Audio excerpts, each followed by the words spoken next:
Don't you turn that station, don't you turn that dial, because if you do, you're going to miss a really, really, really, really good show, because our guest this evening is Kristen McQueary. Everybody would know if you followed politics here for the last, well, she's only about 28, but somehow she's been doing journalism for way more than, 15 years or something like that, maybe even 20. She started when she was 8, but seriously, folks, she is now on the Chicago Tribune editorial board. You're going to find out how that board operates, how decisions are made about what to write, what to say. It's one of the most influential, and I'm being totally serious, it's one of the most influential entities in terms of what they editorialize about, who they support, etc. And you're going to find out all of that this evening from Kristen McQueary at Chicago Tribune editorial board member. So don't you turn that station, don't you turn that dial, because if you do, you're going to miss a really, really, really, really good show. All right, did I promise too much? No.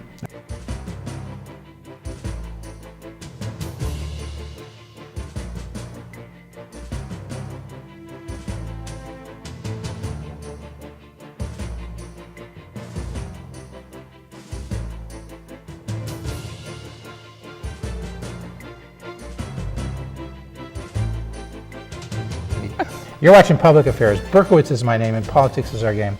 And we're going to be doing lots of politics, or discussing lots of politics and public policy this evening, because as I said, we have as our guest Kristen McQueary, a woman, a young lady I should say, who I've long admired, because before she was on the Chicago Tribune editorial board, she was a political columnist that once was the Daily Southdown, then merged with the Star. Correct. And what did you spend, 12 years or so writing political columns?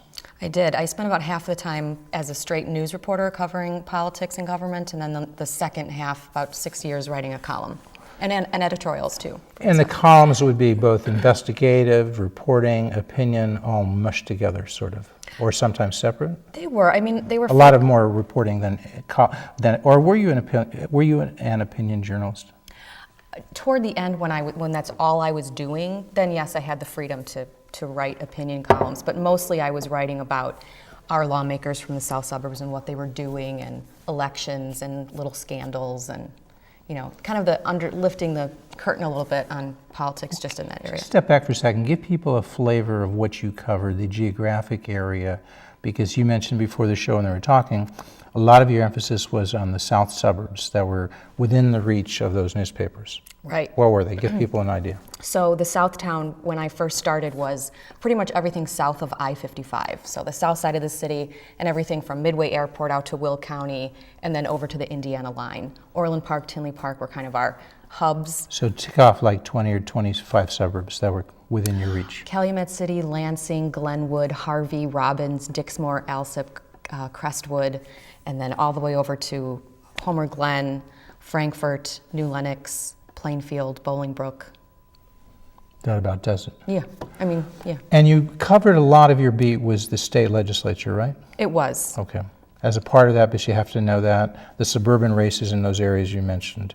So, and you were passionate about a number of things in politics. Would that be correct? You could say that, yes. What are you most passionate about in terms of public policy?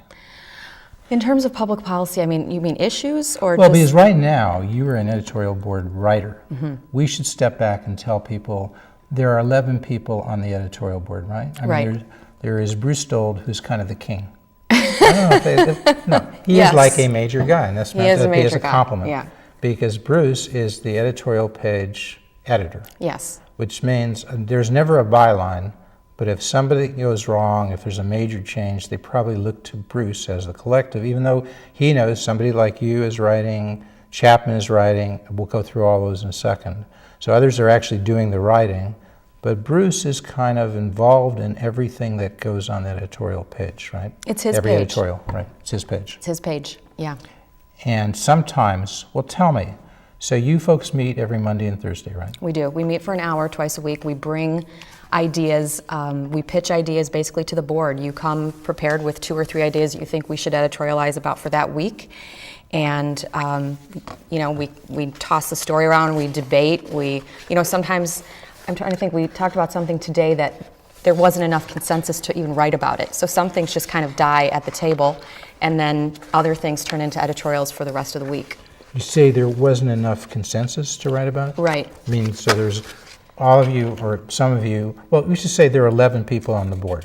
It starts with Bruce as the editorial page editor, right? Right. And then we've got the writers, Right. which include John McCormick. He's the deputy editorial page editor. Correct. Right? And sort of, John strikes me as economic conservative. Does that sound right? Yeah, I mean, the pages. The page is economic conservative. Yeah. The page is, you can see the principles when you go to the website for the Chicago Tribune. It'll tell you something about the editorial page, the principles of the Chicago Tribune. Come back to that. But the page, in a sense, is free market, is limited government, low spending, low taxes. That's your general inclination of the page of the Chicago Tribune. Going back to, Oh, who's the guy? Who was the colonel? What? Colonel McCormick. Right. Yes. I mean, and he was pretty much of a straight conservative, everything conservative, right? Yes. And the page, has been very conservative throughout its history. We've gotten a little more socially moderate, I would say, over the last 10 years. Long before I got there, they came out and opposed the death penalty, and that was a big change for the page. We came out in favor of same-sex marriage. That was a change for the page and for the paper. But these are sort of semi-social issues. I mean, the Right. capital punishment and death penalty, I don't know, that's more social than economic. But the one thing that hasn't changed, I think is clear to say, tell me if I'm wrong, the economic conservatism of the Chicago Tribune. That's Would that true. be right? Mm-hmm. Yes. So it still very much believes limited government, right? Yes. Maximize individual liberty, right? Right. Free markets, right? Free markets. No change in that.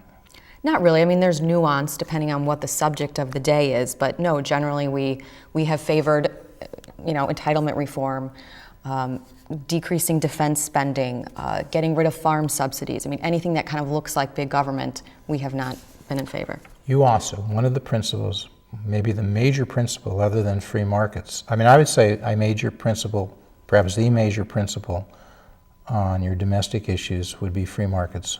Did I get that right? Yes. Why are you laughing? I mean, I think I'm getting Because that you right. said it about 3 times, so what are you leading up to? Well, no, because in addition, okay, in addition to that, as a major principle, I want to come back to that. But so that's a major principle, and individual freedom is a major principle. And when I say John McCormick, well, the other major principle, okay, what would you say? Free markets, individual freedom, individual responsibility.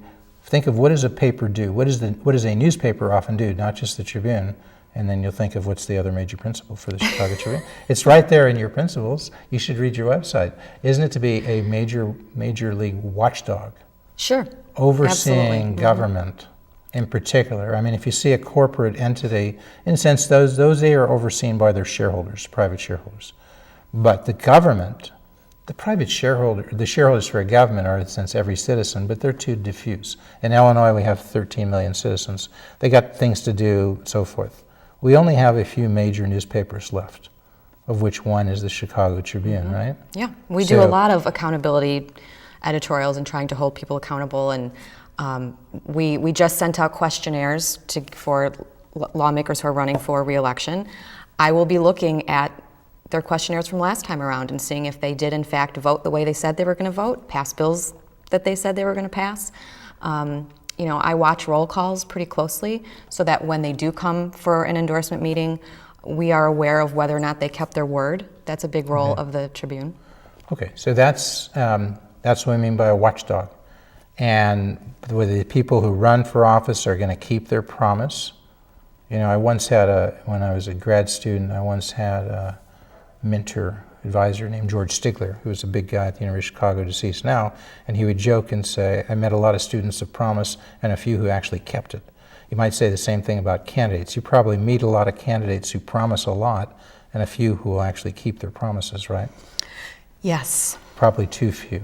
But so seriously, that's a major role. Free markets is part of your philosophy and what you believe in, but the role is one of doing the investigation.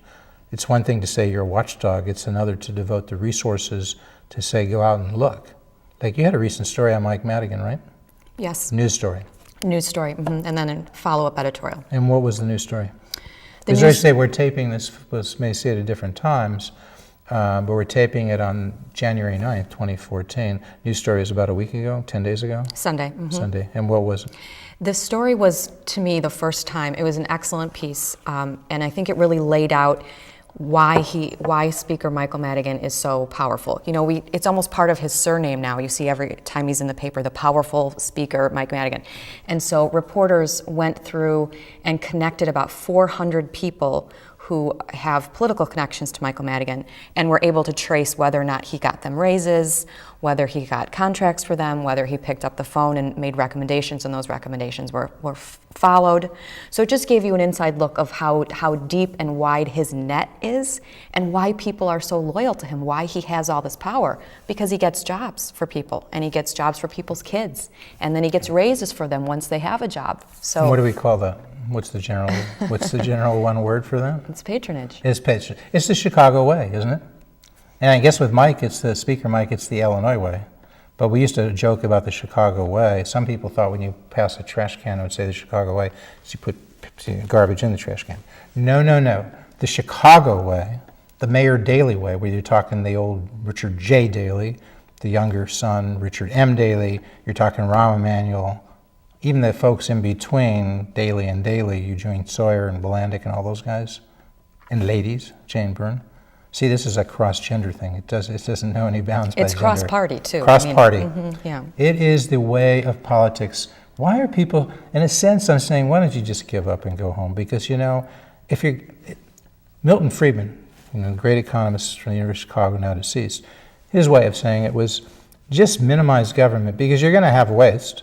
But if you make government only 10% of your GDP, the waste is much less than if, like right now, it's 40 or 50% total, right? Federal, Yes. state, county, local government, 50% of our GDP goes to funding government, pretty much, right? It does. And then about 20% of our state budget goes to funding the retirements of state government, the retired workers. Okay. And I mean, so why don't you just give up? Because it's now 50%. You're going to have all that waste. You can rail about Mike Madigan all you want. Do you really think you can change it? I think we can make people more aware. I mean, we haven't talked about pensions. We don't have to go there. But I mean, the Chicago Tribune editorial page wrote about pensions for about 6 or 7 years consistently. And finally, the public sort of woke up to the problem, and you had a bill that actually passed out of the legislature. Because, well, there are a few reasons. One, the leaders finally got on board. You had Madigan presenting a bill. And I think the public started to become aware of how much of the budget is dedicated to pensions, and it's unsustainable. Something had to change. We have all these unpaid bills. We have the worst credit rating in the country. We had the highest unemployment rate in the country until a couple of months ago. So I think all of this coverage did eventually lead to change. Now, you're, and I'm not buttering up the guest here, you're smart, you're aware. You know people like John Tillman at the Illinois Policy Institute, right? I do. Mm-hmm. You respect John, right? Sure, yes. He says, and his organization says, as do some others, probably the Heartland Institute would probably agree with Joe Bast, heading that organization. Look, this is just a Band-Aid, this legislation. It doesn't adopt a defined contribution system. It still stays with a defined benefit system. Tillman says they're going to be back in 2 or 3 years, and they're going to have the same old problems. Why didn't you go the whole thing? I mean, look, just between us girls, really? Don't you think it would be better to have a defined contribution system? You agree with John, right? We have said that we even when we endorsed this bill and said vote yes on this bill, we said, lawmakers, you'll be back. Eventually, government is going to have to get out of the business of defined contribution plans or defined benefit plans. Right. Go to a defined contribution plan. And yeah, Tillman's some right. mix of just it. say it. John will like me so much. Can you just say John Tillman's right? No, I'm not going to say that. Really? No, Okay. I'm not going to say At that. least his philosophy is right. I think his philosophy that government cannot sustain these types of programs is correct. And the Illinois needs a defined contribution system, right? Eventually, yes. Okay. But this bill barely passed. And this is what I've pointed out to people who disagreed with our position on it. If this bill went down, it would have been status quo. We would have had another credit rating downgrade, and we probably wouldn't have pension reform for another 2 or 3 years. There was a bill in the General Assembly that his institution supported. And sponsored by? Jeannie Ives and Tom Morrison in the House. 2 sponsors. That's it. It had Oberweis in the Senate, but he left, right? I don't know if he signed off. He eventually Yeah. voted yes on the bill that came Yes, you before had. them. So he did So not my- go with my Ives and point Morse. is, because he's running for the U.S. Senate, and we like Jim, but here is a case of expediency over principle. He wants to be a little more mainstream. He'd like you folks to endorse him in the Republican primary. He'd like to have a shot of winning the general election. So do you see my point? He's kind of, and it's your point, he might be critical of you. You have these principles. You have the free market stuff and all that stuff, and you kind of played politics a little bit. Said yours could pass, theirs couldn't. I'm not being necessarily critical. I'm just trying to highlight an important issue that I'm sure you face in your editorial board meetings. Sometimes you look at something, and as you're saying now, it's better, we could pass it, we could stick to our principles, but we have 2 or 3 people who are kidding. So you went with the political expediency over what you know in your heart is right. No. We went with the best decision for the state and taxpayers. That's what we went with. And we have said, vote yes on this bill and then keep working toward a solution. Don't crush the only bill that has gotten to the House floor and the Senate and has any chance of passing and will save money. We can argue over how much it's going to save, but it will save money. The rating agencies are already looking favorably on it. Are they? Has the rating of Illinois gone up since the passage of this list? Their credit rating? It hasn't, has it? I don't think, actually one of the agencies put us up a notch, but actually it's going to take about 2 or 3 years to get back to where we were. Before they'll even raise your credit rating? If it's as significant as you say, wouldn't you expect, because some people sat in your chair and they said, I remember who, may think of it later, and said, we'll know if this is working, not when the Chicago Tribune says it, not when the politicians say it, not even when the academics say it, when the rating agency says, oh, looking at that legislation, we're now going to upgrade the credit of the state of Illinois, and that hasn't happened yet. I believe one of the rating agencies did, a minor nudge or something, but not dramatic. We have to go into the bond market again before we will actually get to see and you think, that happens. Oh, when we go into the bond market, you'll see if they now give a higher rating on the bonds issued by the state of Illinois. Yes. Because you believe, as we said, free markets. So you believe, as well as me, as well as Bruce Stoll, pretty much as well as everybody in the Chicago Tribune editorial board, would that be going too far? Believe in free markets, right? The board, the page, believes in free markets. Free markets. Yeah, we're a diverse board, though. And we'll come back to this, but you're a big believer in school choice, right? I am. School vouchers, charter schools, so forth.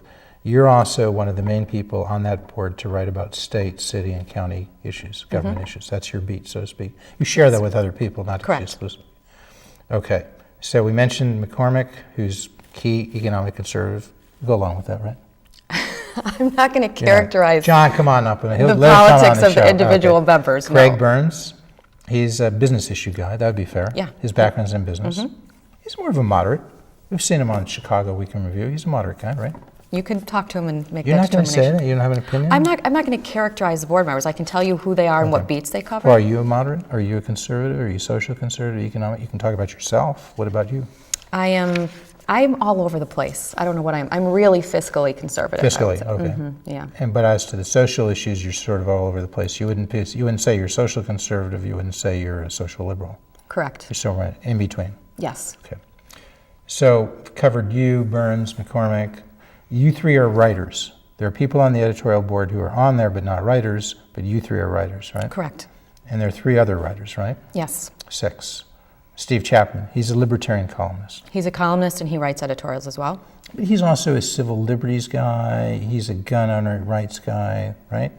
Yes. Would it be? I mean, you've seen this. It wouldn't be odd.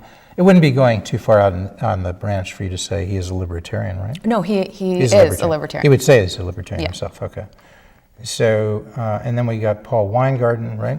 Paul Weingarten, he does a lot of our healthcare and education issues and foreign policy. In foreign policy, Middle East. Okay. He was developed a specialty, I believe. He's been there about a dozen years or so. Right. Okay. Marie Dillon, she's a writer. She's a writer. She focuses on. She do focuses immigration? on immigration. She does a lot of our transportation. She does some city hall. She does a lot of our kind of quirky, fun editorials. Would you say she's a conservative or a liberal? I'm not going to characterize the Paul members of the Weingarten, board. conservative or liberal? You're not You gonna can talk to them if you want to. say- Okay, so, and then we've got, let's round out the rest of the board. Jody Hofstetter is our editor for the letters. Okay. Letters to Editor, Voices of the Voice People. of the People. Okay. Marcia Lithcott is the commentary page editor, so people who submit op-eds go through her. Okay. And like Eric Zorn joins us for our meetings. Eric does that. He's not listed on your page. He's not on the board. He's not on the board. But he joins you. He joins us in meetings just because it's fun. And it gives him ideas. And does he also get to speak? Oh, sure. So he's like ex officio editorial board member. Exactly. Yes, we love having Eric around. And then Scott Stantis is our editorial cartoonist. He's on the board. Okay. And we have a coordinator, Jessica Reynolds. And I think that's everybody. And that's and Clarence Page. He's on the board, isn't he? He is on the board. He's in D.C. So he's he doesn't always participate, or No. if he does, it would be by speakerphone, or he generally rarely. doesn't? Mm-hmm. So he's sort of on the board as almost ex officio. Right. Okay. I think that, okay, so we pretty much covered it. Yeah, that's But I'm everybody. glad to hear Eric, I didn't know, because the man has inordinately good taste, because he's often been a guest on this show. Has he? Yeah. He's written a great column years ago about this guy Berkowitz, I don't know. Seriously, the man has Yeah. excellent taste. No, but seriously, we like Eric. And he's somebody who's mixed, because in terms of his ideology, he'd probably want me to say he's a strong liberal, which he is, but he often deviates, I don't know often, but with some frequency deviates from the liberal line. Mm-hmm. He's pretty big he's sort of big on gun rights, I think, because I think he sees empirical evidence that use of guns, perhaps defensively, is, I'm speaking for Eric and I shouldn't, but I know he surprised some of the liberals that he takes a view that's generally viewed as more conservative. He has, and as Illinois On was guns. just as we were going through the concealed carry bill process, and as he learned more about it, I think, he was actually. I favored concealed carry, and he I was able to pull him a little bit to my side. And all kidding aside, everybody knows Eric is twice a week as a columnist for the Chicago Tribune. He used to be 3 times a week, but now he does a lot of work on the blog. He does an so he's given a lot excellent of credit for that. He does an excellent blog. I sometimes call him father of blogging. I got started. Many people got their start through Eric. Yes, he was the first person I really started following. But the other thing is he does this thing in the Cabbage Patch or whatever, a multitude of things where he seeks out different viewpoints on an issue and gets people to write on that issue on both sides. Right. So he's a big believer in what I think the Tribune is, getting multiple sides of the issue out, discussed, even though your editorials tend to be pretty, what's that word I was using? Free market, right? Right. Right. So people watching the show, by the end of the show, if you have to think about anything for the Chicago Tribune editorial board, and you can only think of 2 words, it would be? I would say less government is probably a better than free market? Yeah. I would say that's a consistent principle throughout any subject we're writing on. Okay, so I stand corrected now. All right, but I think we've given people a pretty good idea of the editorial board. But if we want to give it the dynamics, as we said, Monday to Thursday, you meet every Monday and Thursday, the board does. We do. Okay, and you so I was wondering, how do you get something written? How do the things get assigned? I thought it may be like the king, who still walks in and says, okay, Kristen, you do this, John, you do that. No. Chapman, how does it work? People think that there's, outside corporate interest at the Tribune editorial board or something, and it couldn't be further from the truth. We bring our own ideas. I bring my own ideas in and pitch them to the board, and if there's consensus and it feels like a good editorial, I write it, and it's the same with everybody else. So the topics that come up could be anything from, we had a long debate about dibs, the whole parking, putting lawn chairs in the street. Right. So we had a long debate about that. We talk about immigration policy. We talk about school choice. We talk about, anything that is in the news that day or that we have ideas about. So let's get real serious. We only have about 5 minutes left, so we're going to have to do 5 issues real quick on the editorials. Okay. Recently, you pushed for concealed carry, and you got Bruce Stoll to agree. The Tribune came out essentially for concealed carry. Did I get that right? We came out and we told Much Pat more Quinn to favorable. sign the bill. Okay. And that took some work on part of you and others on the board to persuade Bruce that was a good thing, right? I think the page traditionally has been a little more gun control, and so there was a little discomfort in moving ahead with concealed carry. But you went ahead. Bruce did. was persuaded at the end of the day. I think so. You guys rolled him, sir. No, I'm just kidding, Bruce. No, I'm just kidding. All right, Obama. You folks endorsed Obama in 2008, right? We did. That's what principles? We've gone over the principles. Free market principles, limited government, less spending, less regulation, less taxes. Do you associate any of that with Barack Obama? In 2008, I wasn't on the board. I think go ahead there and defend was. him, but you're a hired lackey. No, I'm just kidding. There were a lot of Go ahead and newspaper defend him. editorial boards who endorsed Obama in 2008. He had a lot of promise. I think he put himself out there as not being as liberal as he has become. And so, yes, we endorsed him in 2008, and then we endorsed him again in 2012. And you endorsed him in 2008. Did you vote for him? In 2008, did you vote for Barack? I did vote for Barack Obama in 2008. Then you unendorsed him in 2012? Well, the endorsement process for president is a little different. No, I don't mean you. I'm saying personally you voted. Did you vote for him? I did not vote for President Obama in 2012. But you did in 2008? Yeah. Okay. So something happened to give you pause. What was that?